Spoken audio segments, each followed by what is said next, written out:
नमस्कार। अंडमान निकोबार के द्वीपवासियों को, युवा साथियों को, माताओं बहनों को प्रदेश यूथ कांग्रेस की तरफ से मेरा नमस्कार। आज ये प्रेस वार्ता में news Republic Andaman, V news, star news के सभी पत्रकारों को मैं बहुत बहुत धन्यवाद देना चाहूँगा जो इस प्रेस वार्ता में आप इस शॉर्ट समय में, बहुत ही कीमती समय निकाल कर आप यहाँ पर आए। ये प्रेस वार्ता आज रखने का मेरा एक ही मकसद है, जो 30 तारीख को रंगत मिडिल अंडमान में जो घटना घटी है, हमारे लोकतंत्र के चौथे स्तंभ पर जो हमला हुआ है, न्यूज़ रिपब्लिक अंडमान के चीफ एडिटर सहदेव जी और न्यूज़ आप तक के चीफ एडिटर जे बॉबी के ऊपर में जो हमला हुआ है, वो निंदनीय घटना है। निंदनीय घटना है। मैं कहता हूँ कि लोकतंत्र का हत्या है।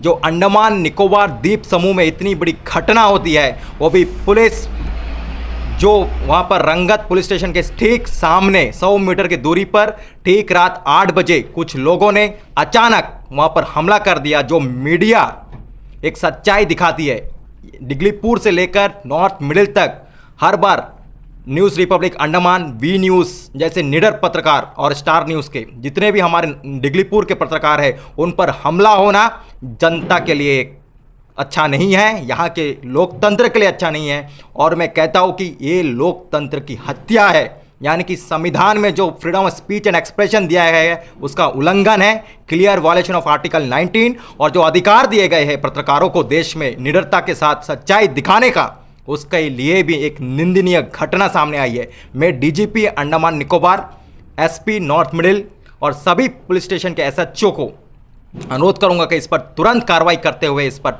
एफआईआर दर्ज हो चुका है शायद से, जहां तक मुझे पता है, और एफआईआर के साथ साथ कड़ी कार्रवाई होनी चाहिए। जितने भी कानूनी धाराएं हैं उन पर लगा करके पुलिस प्रशासन से मैं अनुरोध करता हूं कि इस तरह की घटना दोबारा ना हो, क्योंकि आज आप देख सकते हैं कि हर जगह पर घटना धीरे धीरे बढ़ रहा है। अंडमान में हर जगह किसी ना किसी पर हमला हो रहा है, लेकिन आज पत्रकार पर हमला होता है। इतनी शर्म की बात है कि ऐसे जगह पर पत्रकार निडरता के साथ सामने आते हैं, बाहर निकलते हैं, घर से बाहर निकलते हैं, शाम तक पत्रकार जो रिकॉर्ड उनका होता है वो दूर दूर जाकर हर सच्चाई को सामने लाते हैं। एनएच के मुद्दे पर बोलना, जैसे स्कूल में टीचर नहीं है, उन सारे मुद्दों को दिखाना एक पत्रकार निडरता के साथ अंडमान में दिखा रहा है। और उस निडर पत्रकार के ऊपर में जो हमला हुआ है वो निंदनीय है। प्रदेश यूथ कांग्रेस इसका विरोध करती है, इसका निंदा करता हूँ। में हुआ है उसका कड़ा विरोध करता हूँ, क्योंकि सवाल ये है कि प्रशासन क्या कर रही थी, पुलिस प्रशासन क्या कर रही थी। क्योंकि पुलिस स्टेशन के ठीक 100 मीटर के दायरे पर जहाँ पर इलीगल शराब बिक्री हो रहा था, उस सच्चाई को दिखाने के लिए हमारे निडर पत्रकार उस रात को गए और उन पर हमला हुआ। उन्हें लातों से मारा गया, उन्हें इतना मारा गया कि बुरी तरह के जख्मी हो गए, उन्हें रेफर करना पड़ा जेबी पन अस्पताल।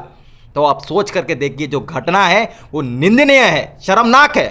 हर पद के, जो संविधान के पद पे बैठे हुए लोग हैं, उनसे मैं सवाल पूछना चाहता हूं कि आप क्या कर रहे थे, आपने क्या कार्रवाई किया।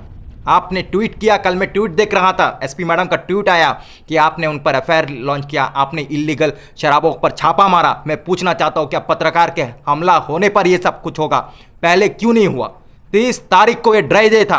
30 तारीख को हमारे महात्मा गांधी जो राष्ट्रपिता है उनका पुण्यतिथि थी, और उस दिन में शराब बिक रहा है, तो पुलिस प्रशासन क्या कर रही थी। सवाल यहां पर भी उठता है, क्या कोई मर जाएगा तभी पुलिस एक्टिव होगा, क्या कोई आदमी घायल होगा तभी वहां पर सीआईडी और आईबी के लोग पहुंचेंगे, क्या कोई पत्रकार घायल होगा तभी लोग जागेंगे।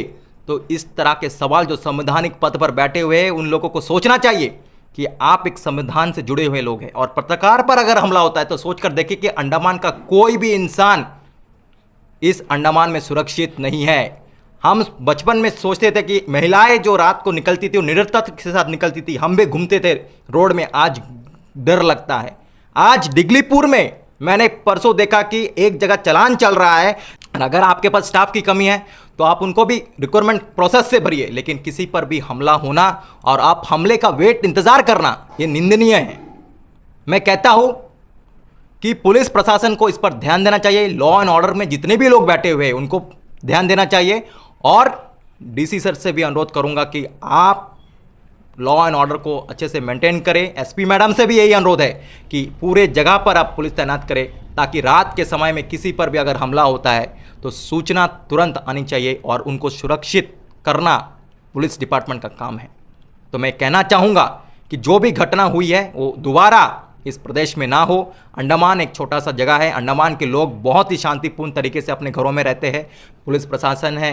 लेकिन आज जो घटना हुआ है, 23 तारीख को जो घटना हुआ है, उसके सबके जहन में जो चौथा स्तंभ है लोकतंत्र का, जो मीडिया सच्चाई के साथ, निडरता के साथ दिन रात सच्चाई दिखाती है, उस पर हमला होना, मैं कहता हूँ लोकतंत्र की हत्या है।